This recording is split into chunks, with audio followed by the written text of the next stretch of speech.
right, Shalom. I want to start off by giving all praises to Yahweh Bashem Yahushai, Bashem Rachak. Double honors to the apostles and elders of GMS who rule well, and also honor and salutations to those of you who are of the hopeful elect and are out there teaching the word of sincerity and truth. All right, so I'm not gonna leave this guy on the screen for much longer because I don't like for my thumbnails to be of somebody else, but um. I just was, as you can see, I didn't watch much of it, but I was this one of the brothers in the camp brought this video to our attention. Oh, I done disliked the motherfucker. Let me take that off. Um,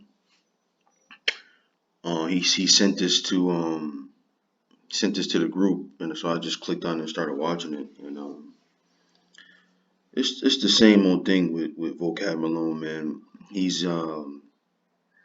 He has made it his job, his duty to discredit um,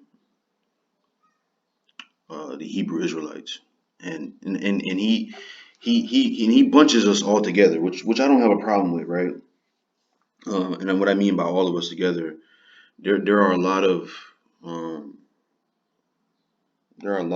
Hebrew Israelite camps. Excuse me. There are a lot of Hebrew Israelite camps in there, and we differ in some of the doctrine, right? But he likes to lump us and group us all together, which I don't have a problem with because that's what's going to happen anyway, right? Um, when you read, matter of fact, let me go to that. When you read Second Ezra's 16, it doesn't make a distinction of who. It just says those that fear the Lord, and those other camps, obviously, they fear the Lord as well. So let me so bear with me for a second here.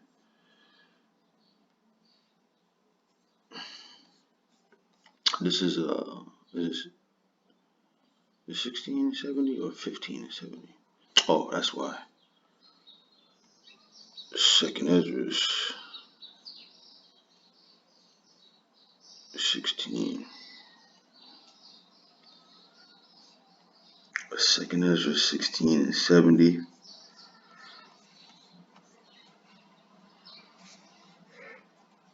It says, for there shall be in every place and in the next cities a great insurrection upon those that fear the Lord. Right? Not. There's no distinction there, right? There doesn't say GMS or this group preferably against the other, because these other Israelite camps, right? Though we differ in doctrine, they obviously have some level of fear of the Lord because they're teaching that they're Israelites. They're teaching their people to come back to the law, statutes, and commandments of the Heavenly Father, and they at some capacity, fear the Lord. So this doesn't make that distinction, and um, him grouping us together is fine by me, right? Let me continue on because this will carry me into the next point I want to make. It says, they shall be like madmen, sparing none, but still spoiling and destroying those that fear the Lord. Now, this is not going to be for no reason, right? One thing about Esau is that I've learned over time is that he does things, but he tries to find things to justify what he does, right? So, for instance, right, he wants to implement mandatory vaccinations, and eventually from that is going to come the chip. So instead of just saying I'm all powerful Esau like they did when they were Romans, and I'm going to make you take this chip or I'm going to make you take this vaccine, they say, okay, let's create this fear to justify when we do implement the vaccine and we do implement the chip, that there will be justification behind it. So that's what he does, right? So in order for him to come at us, right, and destroy us. Matter of fact, let me go to this one too. Let me go to this one too. Um,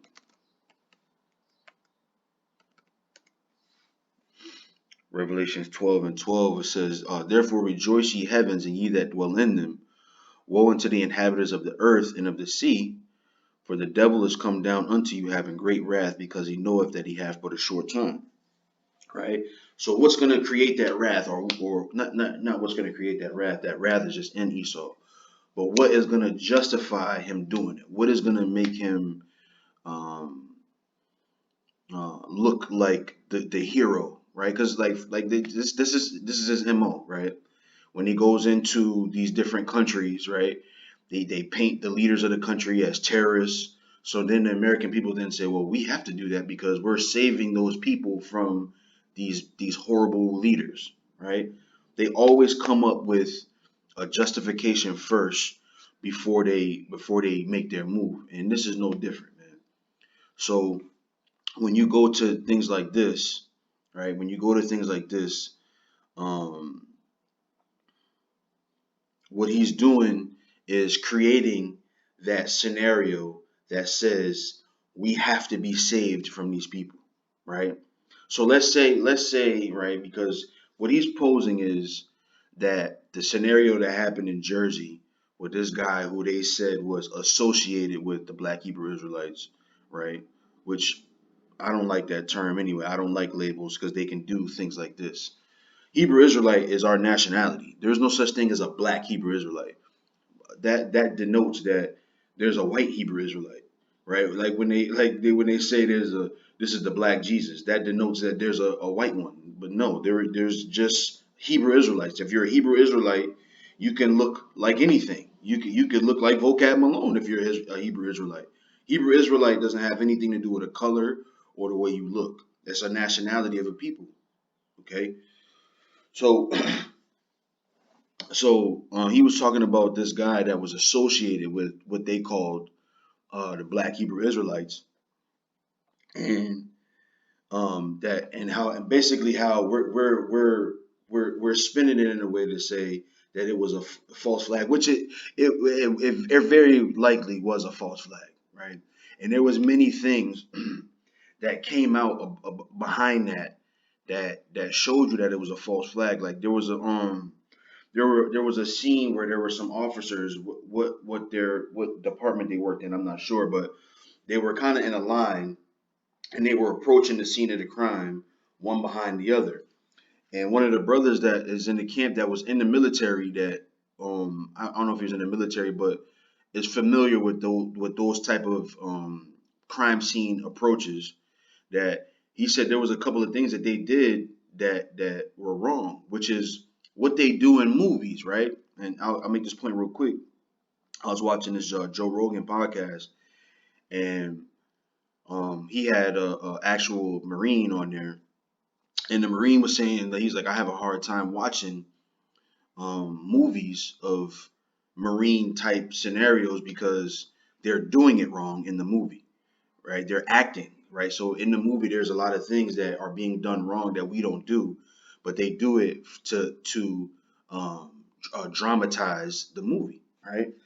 And he was saying there was one time he watched a military movie, and the guy was firing his gun, and as you get a close up of the guy firing his gun, the I forget what the thing is called, but the whatever that thing is called on the side of a rifle where you load the bullet in. He said it was in the forward position, which you can't shoot the gun like that, or something. I don't know how that gun works, so I can't really say what I can't remember exactly what he said, but whether it was in the forward position or the back position, but it was in a position where you couldn't shoot the gun, right? So so he was like, I can't watch those movies, man, because a lot of that stuff is just they do it for sensationalism. And it's the same thing with that scene where they were approaching the scene of the crime where these two people had these guns or what have you. They were approaching it in a way that wouldn't happen if it was a real event, right? So there was that was one thing, right? There was a couple of different things that people were bringing out that showed that was just a false flag. And let's not let's not put it past the United States government. Let's not put it past um, these Edomites who are in power that they do things like this. They create false flags. They create like if you do the history, if you go through the history, every war that has been fought, damn near. I'm saying every war, but I'm that's probably unfair to say, but most wars that have been fought in the world have been orchestrated contention, man. So let's not put it past the powers that be to do something like that. But anyway, you need people like Vocab Malone. You need people like Vocab Malone to accuse us of doing things, right? You need somebody to say, "Oh, look what they did," because they did the same thing to the Lord Yahweh Shai, and not only the Lord Yahweh Shai, but also all the apostles. They all were, excuse me, they all were ended in so many words in a brutal way because of accusations. And really, what the real problem was, they didn't want to hear those words that those men were speaking. They didn't want to hear it. And I'm going to get into that in just a second with one of these scriptures I got pulled up. But ultimately, their problem with us is that, well, two things. One, um, we're finding out that we're the Hebrew Israelites, and we're not as uh, accepting of of lies that are being told by about the scriptures and about who the Israelites were, right? And the second thing is, they don't like those words, man. To hear that nobody else can make it, after, especially like look at this guy Vocab Malone. He's been hustling the Christian thing for a long time, right? He's been hustling Christianity for a long time, and for now, some group of men to come out and say that he's not an Israelite, or that he doesn't have rights to the scriptures, right? That makes him feel a certain kind of way. So these attacks from Vocab Malone, this is a personal thing for him.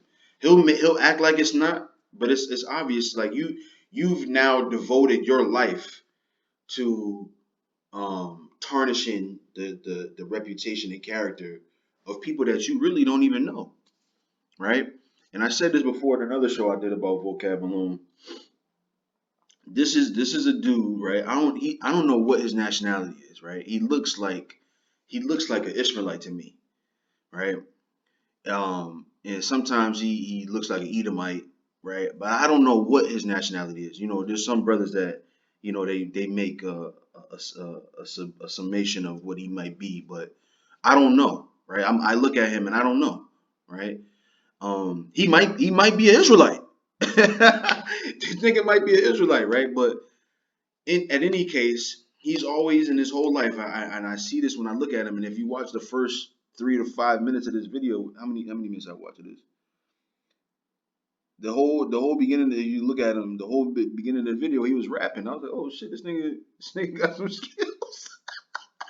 And maybe my standards are low for a good rapper, but I mean, from what I heard, he got some skills. So you got to understand, Vocab he was used to being hip, right?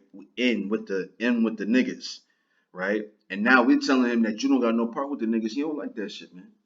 This is personal for him.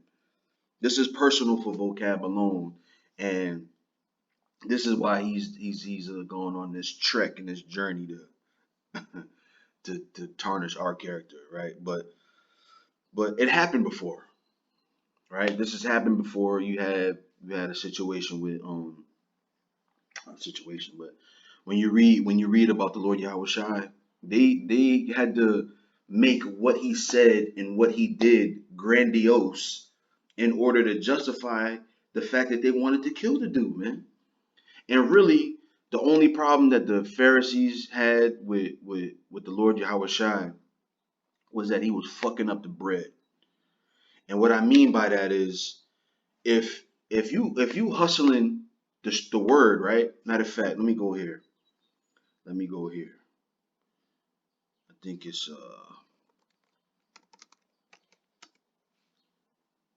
right. Yeah. So let me make this point real quick before I read it. When you hustling the word, and then you get somebody that comes in and fucks up your hustle, or any hustle that you have, right? Like whatever it is, and somebody like, let's say you're doing 3 card Monty. Like, there was a scene in Mo Money with Damon Wayans and Marlon Wayans. Marlon, he was like, fuck, they was on the corner trying to sell some books, and nobody was buying them books. So Marlon was like, fuck these books, man. I'm going to do something else. Flipped the box over and started doing the 3 card Monty, and was getting some bread. And this dude Damon, on the strength of trying to get some chick, told the chick where the car was and lost all the bread. So Marlon was pissed, and that's with anything. When you got a hustle going and it's working, somebody come in and destroy that hustle, you're gonna be mad at that person. It's personal for you. Same thing when you go to matter of fact, I'll go to that too. Um, Let me see. I'll Google it because I don't remember exactly where it is. I know it's in Acts, but Paul, Paul,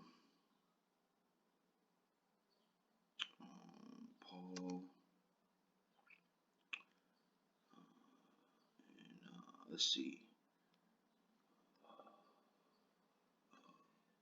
Diana, Idol. I don't know. KJV. We'll find it. It'll come up.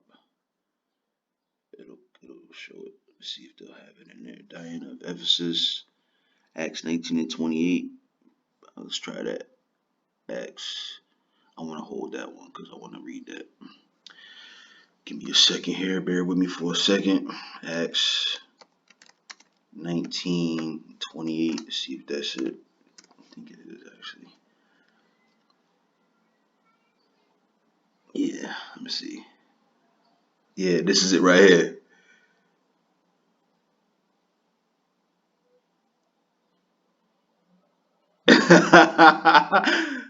uh, yeah, hold on one second. I'm gonna start right here at 23. It says this is Acts 19 and 23. It says, in the same time there arose no small stir about that way, right? Which was what? Christianity, right? Or what is known today as Christianity, right? It says, for a certain man named Demetrius, a silversmith. That sounds like a fucking Demetrius. I don't know no honest Demetrius. Demetrius is a hustler, boy. Oh, that's lucky. Let me stop playing. So it says, for a certain man named Demetrius, a silversmith, which made silver shrines for Diana, brought no small gain unto the craftsmen, right? Whom he called together with the workmen of like occupation and said, sirs, ye know that by this craft we have our wealth, right? This is how we getting our bread. We making idols to, the god of Ephesus, Diana. It says, moreover, ye see and hear that not alone at Ephesus, but almost throughout all Asia, this Paul hath persuaded and turned away much people, saying that they be no gods which are made with hands. So that not only this our craft is in danger to be set at naught, but also that the temple of the great goddess Diana should be despised, and her magnificence should be destroyed, whom all Asia and the world worshipeth. Right? So he tried to make it about the God, but it wasn't about that God, it was about your bread. Paul was fucking up the bread. So what did they wanted to hurt him, man. They wanted to put hands on Paul, man, because he was fucking up the money, right? The same thing here when you read about what the Pharisees were doing, right? This is Matthew 23 and 1. It says, then spake Yahushua to the multitude and to his disciples, saying, the scribes and Pharisees sit in Moses' seat. All therefore whatsoever they bid you observe, that observe and do, but do not after their works, for they say and do not, right? Because they was hustling. It felt good to sit up in Moses' seat. It felt good to have command over the people, but they was hustling. They didn't do it in means of belief and really wanting to be the rulers of Israel as in regards to being righteous. They was doing it for the hustle of it, you know. It says, for they bind heavy burdens and grievous to be borne, and lay them on men's shoulders, but they themselves will not move them with one of their fingers. But all their works they do to be seen of men. They make broad their phylacteries and enlarge the borders of their garments, and love the uppermost rooms at feasts and the chief seats in the synagogues, and greetings in the markets, and to be called of men, Rabbi, Rabbi. But be not ye called Rabbi, for one is your master, even Hamashiach, and all ye are are brethren. Right? So that's what they wanted, man.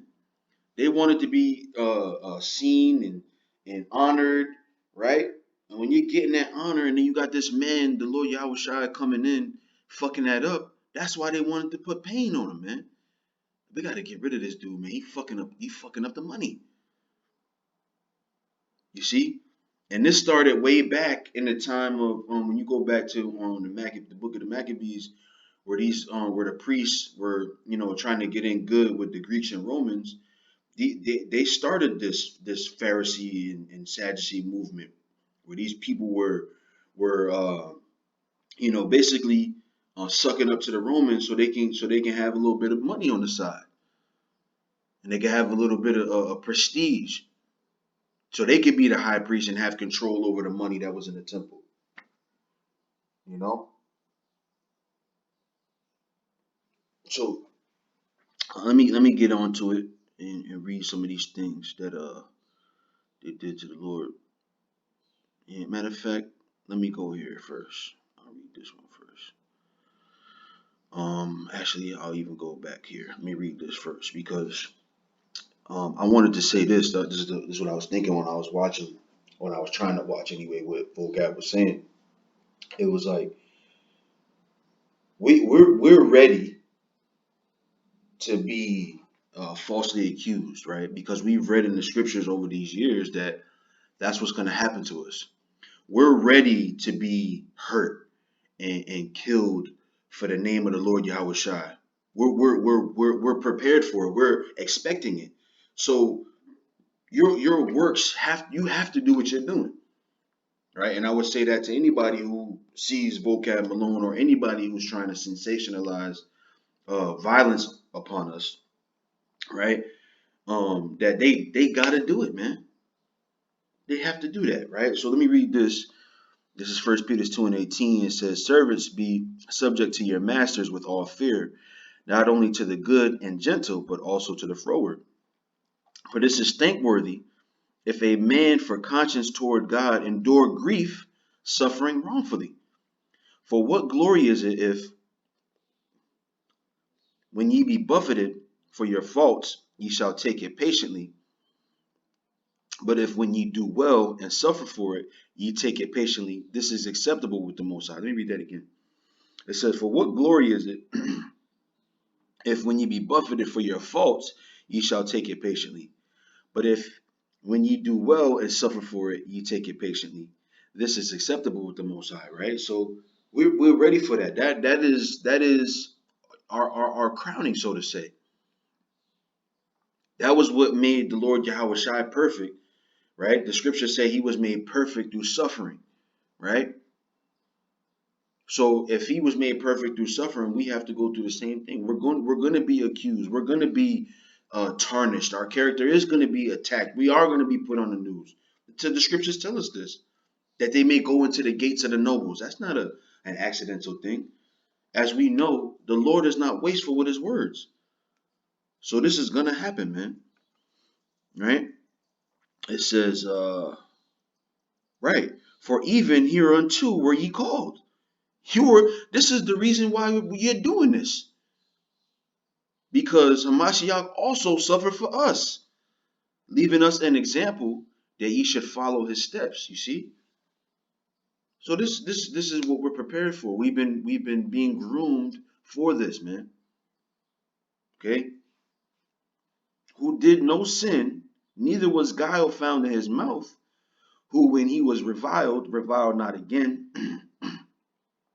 When he suffered, he threatened not, but committed himself to him that judgeth righteously," right? You commit yourself. Like, look, like, and even when you go to the book of Maccabees, when you have the second book of Maccabees, when you have the brothers that died, they said, "Look, we're going through this because we sinned, but we'll be back," right? So they accepted what they did, and they took it, man. They accepted their part in it, I should say, and they took it, man. You know? All right. It says, who his own self bare our sins in his own body on the tree, that we being dead to sin should live unto righteousness. By those stripes, by whose stripes ye were healed. For ye were as sheep going astray, but are now returned unto the shepherd and bishop of your souls. You see? So we're going to go through those same things, man. And I wanted to read this here in Acts down towards the end, because when you read Acts the seventh chapter, Stephen goes through this whole history, right? And they like, this, oh, fuck this dude, and they rushed him, and they started, they attacked him, right? And it was for nothing more than the fact that he told them the truth, right? There was no accusation on Stephen that he did something wrong. They killed him for nothing more than telling the truth, right? So these types of stories, they groomed us, man. So let's read this. Um, Boom. Start at 54. Acts 7 and 54. When they heard these things, they were cut to the heart, and they gnashed on him with their teeth. But he, being full of the Holy Spirit, looked up steadfastly into heaven and saw the glory of the Most High, and Yahushua standing on the right hand of the Most High, and said, behold, I see the heavens open, and the Son of Man standing on the right hand of the Most High. Then they cried out with a loud voice and stopped their ears and ran upon him with one accord, right? I mean, you stop your ears, what you doing? You covering your ears up. Ah, I'm sick of this nigga. And they rushed him, man, right? And cast him out of the city and stoned him. And the witnesses laid down their clothes at a young man's feet whose name was Saul.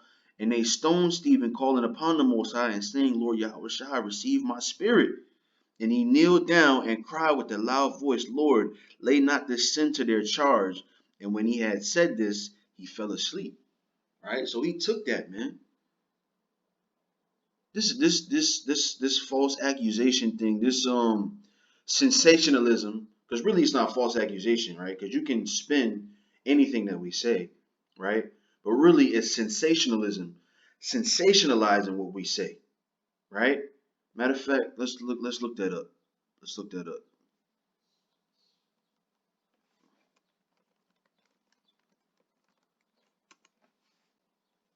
Sensationalism, especially in journalism, the use of exciting or shocking stories or language at the expense of accuracy in order to provoke public interest or excitement. God damn it. If that's not what that dude is doing, man, look at the title: Hebrew Israelite Extremism and the Problem of Violence. And is he not being a journalist to some degree? Got the microphone out, right? Got the radio show format, podcast format, right? So that's what they do, man. That's what's gonna happen. What we are and what we do is going to be sensationalized in a way where people will go, oh, they gotta be just like they're doing with this COVID-19. Do I doubt that there's COVID-19? No, I believe that there's something out there, right?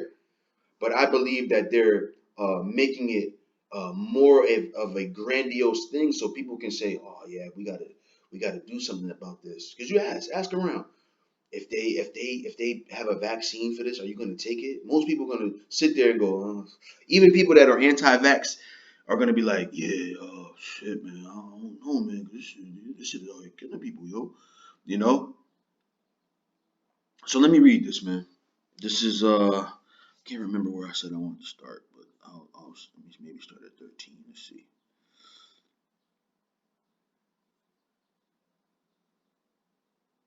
Yeah, I'll start at 13. It says, and Pilate, when he had called together the chief priests and the rulers and the people, said unto them, Ye have brought this man unto me as one that perverteth the people. And behold, I having examined him before you, have found no fault in this man touching those things whereof ye accuse him. Right? No, nor yet Herod, for I sent you to him, and lo, nothing worthy of death is done unto him. I will therefore chastise him and release him. For of necessity he must release one unto them at the feast. And they cried out all at once, saying, Away with this man, and release unto us Barabbas, who for a certain sedition made in the city, and for murder was cast into prison. Pilate, therefore, willing to release Yahushua, spake again to them. But they cried, saying, Crucify him, crucify him. And he said unto them the third time, Why, what evil hath he done? I have found no cause of death in him. I will therefore chastise him and let him go. Give me a second here. My kids get ready to come outside. Give me a second.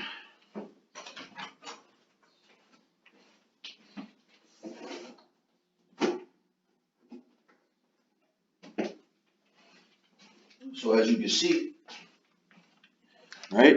They wanted him gone, man. They wanted him gone for nothing more than he was telling the truth, man. Nothing more than he was telling the truth, telling him who he was and telling him what he was there for, right? And they wanted him dead. Vehemently, too. Crucify him! Crucify him! You probably see the nigga woman was probably out there, spit coming out of her mouth. You know, you had Jake out there. Nah, fuck that. Nah, give us Barabbas. Or Barabbas. I don't care about him. You know, they wanted him gone, man, because the Pharisees sensationalized what it was that he was doing, man. You know, so this is nothing new. What Vocab is doing is nothing new, right? So let me go here. No, this is the one I want to start with, the 11th verse. This is Matthew 27:11. It says, And Yahushua stood before the governor, and the governor asked him, saying, Art thou the king of the Jews? Yahushua said unto him, Thou sayest. And when he was accused of the chief priests and elders, he answered nothing. Right? Then said Pilate unto him, Hearest thou not how many things they witness against thee? And he answered him never a word, insomuch that the governor marveled greatly. Now at that feast the governor was wont to release unto the people a prisoner whom they would. And they had then a notable prisoner called Barabbas.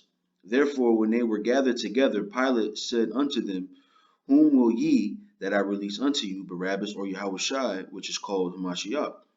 For he knew that for envy they had delivered him. I can't remember where I was reading. It says something that I wanted to touch on. It said, I can't remember what it said. I can't remember which one of these I had opened. But check that out, man. For he even knew that for envy they had delivered him. And this is what's going on with Vocab, because really he started this. I can remember this is a few years ago now, but I remember when the clip came out when he was talking about us, GMS, and the Hebrew Israelites and whatnot. GMS is the worst of them, right? He had some panel of people that he was talking with, right? He started it. So after he said what he said, we said what we said in defense, right? And then he came back again, and we came back again, and now it's been this relationship that we as the nation of Israel have with this guy, where he comes out and says something, and we have to do stuff like this, you know. But listen, man, we ready, man. You know, we've been primed for this. Okay, let me. Where was I at? Yeah, right here.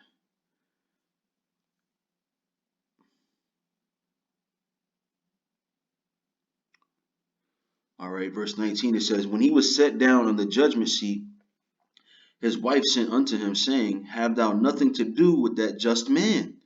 For I have suffered many things this day in a dream because of him.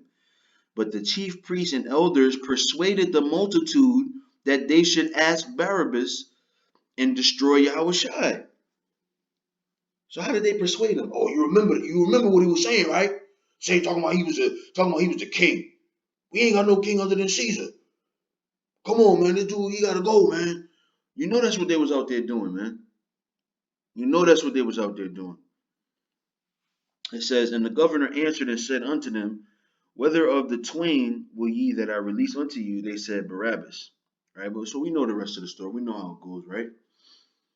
So let me continue on. I got a couple more here that I want to read.